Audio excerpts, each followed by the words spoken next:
Chapter 15 The Cauliflower Robbery Master, a gift for you. These 6 huge cauliflowers were planted with my hands. I have watched over their growth with the tender care of a mother nursing her child. I presented the basket of vegetables with a ceremonial flourish. Thank you. Sri Yukteswar's smile was warm with appreciation. Please keep them in your room. I shall need them tomorrow for a special dinner.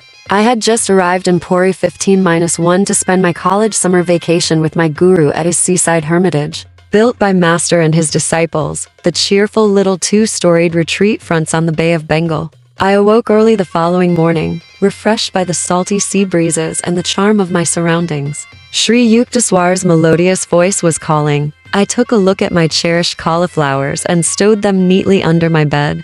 Come, let us go to the beach. Master led the way. Several young disciples and myself followed in a scattered group. Our guru surveyed us in mild criticism. When our Western brothers walk, they usually take pride in unison. Now, please march into rows. Keep rhythmic step with one another. Sri Yukteswar watched as we obeyed. He began to sing, "Boys go to and fro, in a pretty little row." I could not but admire the ease with which Master was able to match the brisk pace of his young students. Halt! My guru's eyes sought mine. Did you remember to lock the back door of the hermitage?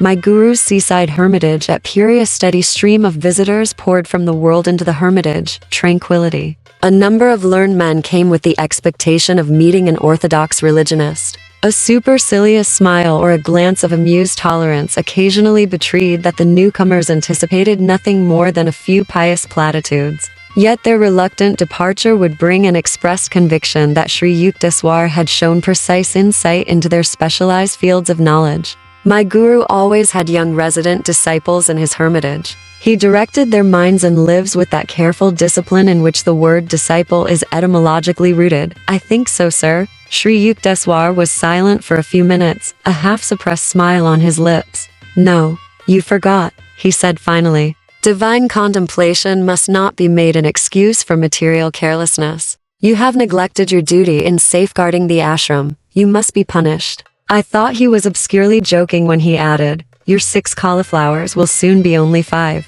We turned around at Master's orders and marched back until we were close to the hermitage. Rest a while. Mukunda, look across the compound on our left. Observe the road beyond.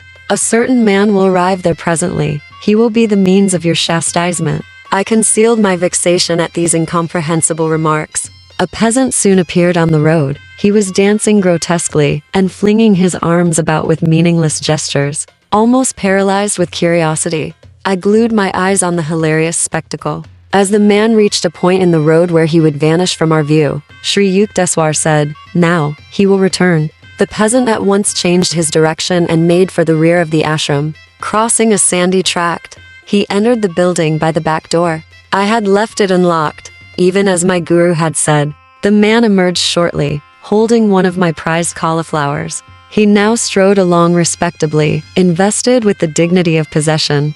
The unfolding farce, in which my role appeared to be that of bewildered victim, was not so disconcerting that I failed in indignant pursuit. I was halfway to the road when Master recalled me. He was shaking from head to foot with laughter. That poor crazy man has been longing for a cauliflower, he explained between outbursts of mirth. I thought it would be a good idea if he got one of yours. So ill-guarded, I dashed to my room, where I found that the thief, evidently one with a vegetable fixation, had left untouched my gold rings, watch, and money, all lying openly on the blanket. He had crawled instead under the bed, where, completely hidden from casual sight, one of my cauliflowers had aroused his single-hearted desire. I asked Sri Yukteswar that evening to explain the incident, which had, I thought, a few baffling features. My guru shook his head slowly. You will understand it someday. Science will soon discover a few of these hidden laws. When the wonders of radio burst some years later on an astounded world, I remembered Master's prediction. Age-old concepts of time and space were annihilated. No peasant's home so narrow that London or Calcutta could not enter. The dullest intelligence enlarged before indisputable proof of one aspect of man's omnipresence. The plot of the cauliflower comedy can be best understood by a radio analogy. Sri Yukteswar was a perfect human radio. Thoughts are no more than very gentle vibrations moving in the ether. Just as a sensitized radio picks up a desired musical number out of thousands of other programs from every direction, so my guru had been able to catch the thought of the half-witted man who hankered for a cauliflower out of the countless thoughts of broadcasting human wills in the world. 15-2 By his powerful will, Master was also a human broadcasting station, and had successfully directed the peasant to reverse his steps and go to a certain room for a single cauliflower. Intuition 15-3 is soul guidance, appearing naturally in man during those instants when his mind is calm. Nearly everyone has had the experience of an inexplicably correct hunch, or has transferred his thoughts effectively to another person. The human mind, free from the static of restlessness, can perform through its antenna of intuition all the functions of complicated radio mechanisms, sending and receiving thoughts and tuning out undesirable ones. As the power of a radio depends on the amount of electrical current it can utilize, so the human radio is energized according to the power of will possessed by each individual. All thoughts vibrate eternally in the cosmos. By deep concentration, a master is able to detect the thoughts of any mind, living or dead. Thoughts are universally and not individually rooted. A truth cannot be created, but only perceived. The erroneous thoughts of man result from imperfections in his discernment. The goal of yoga science is to calm the mind, that without distortion it may mirror the divine vision in the universe. Radio and television have brought the instantaneous sound and sight of remote persons to the firesides of millions, the first faint scientific intimations that man is an all-pervading spirit. Not a body confined to a point in space, but the vast soul, which the ego in most barbaric modes conspires in vain to cramp. Very strange, very wonderful, seemingly very improbable phenomena may yet appear, which, when once established, will not astonish us more than we are now astonished at all that science has taught us during the last century. Charles Robert Richet, Nobel Prizeman in Physiology, has declared, "It is assumed that the phenomena which we now accept without surprise do not excite our astonishment because they are understood. But this is not the case. If they do not surprise us, it is not because they are understood,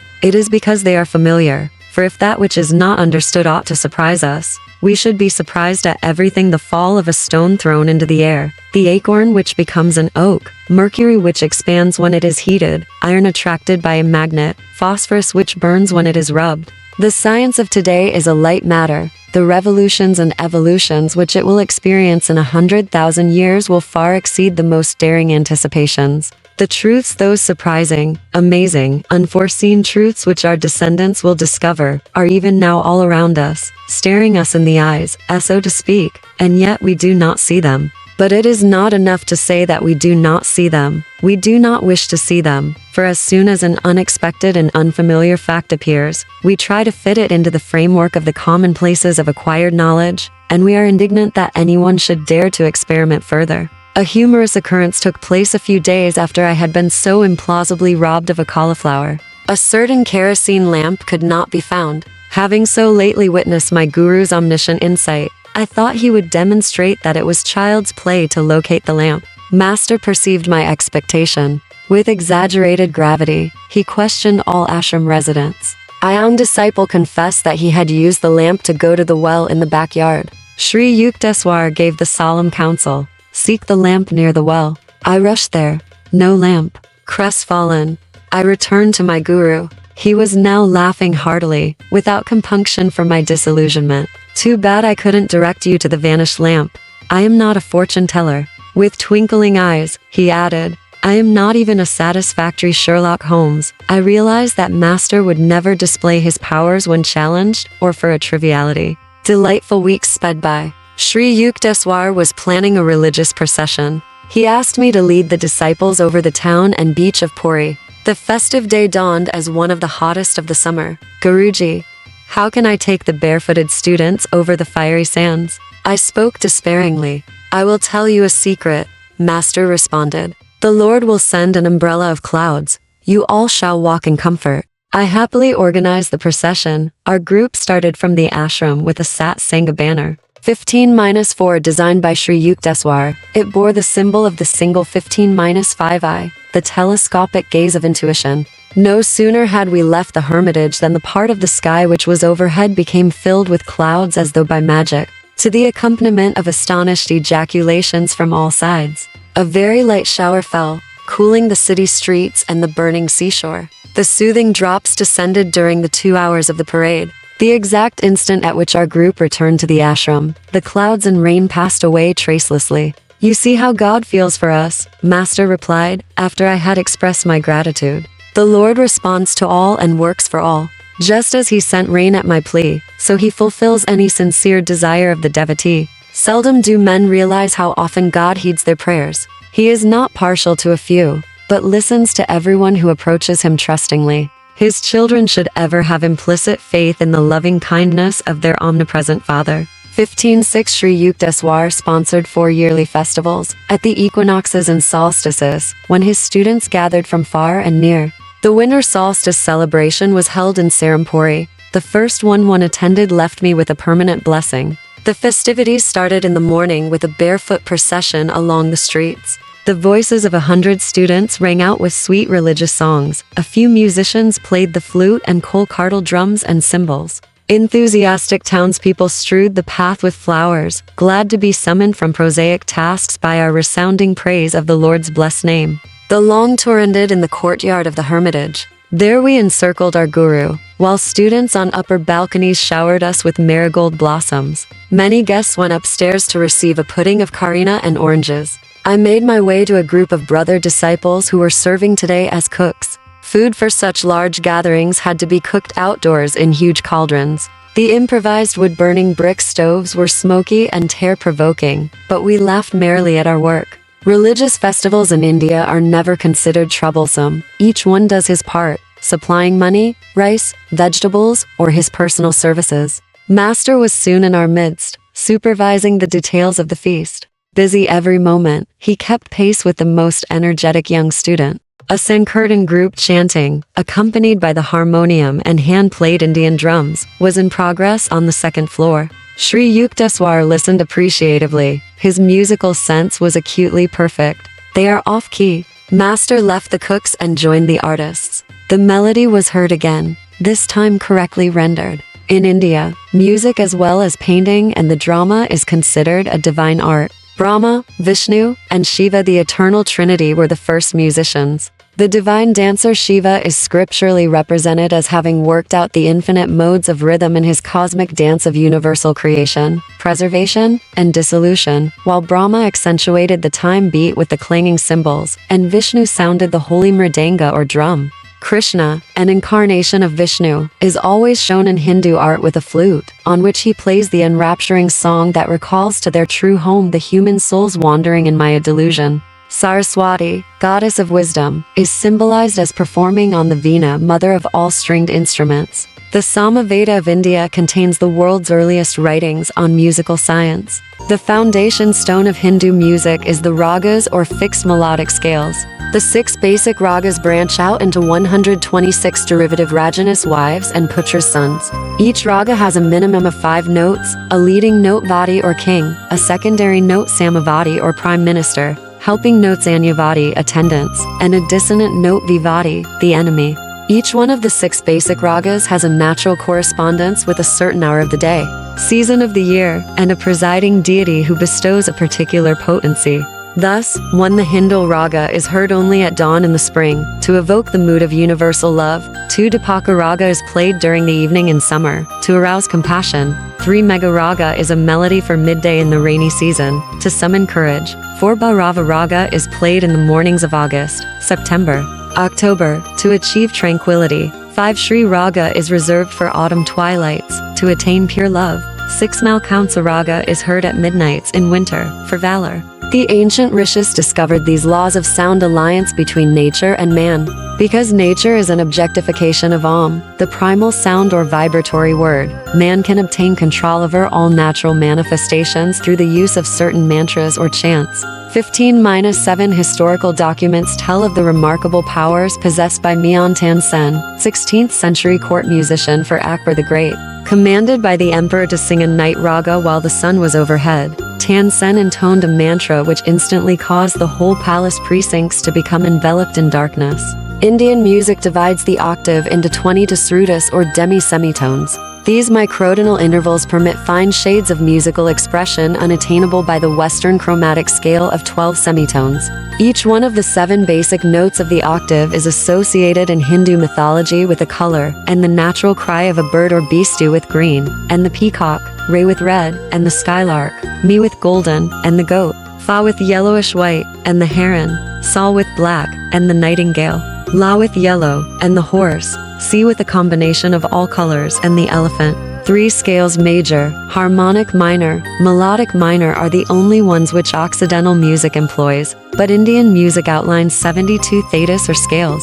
The musician has a creative scope for endless improvisation around the fixed traditional melody or raga. He concentrates on the sentiment or definitive mood of the structural theme and then embroiders it to the limits of his own originality. The Hindu musician does not read set notes. He clothes anew at each playing the bare skeleton of the raga, often confining himself to a single melodic sequence, stressing by repetition all its subtle microtonal and rhythmic variations. Bach, among Western composers, had an understanding of the charm and power of repetitious sound, slightly differentiated in 100 complex ways. Ancient Sanskrit literature describes 120 talas or time measures.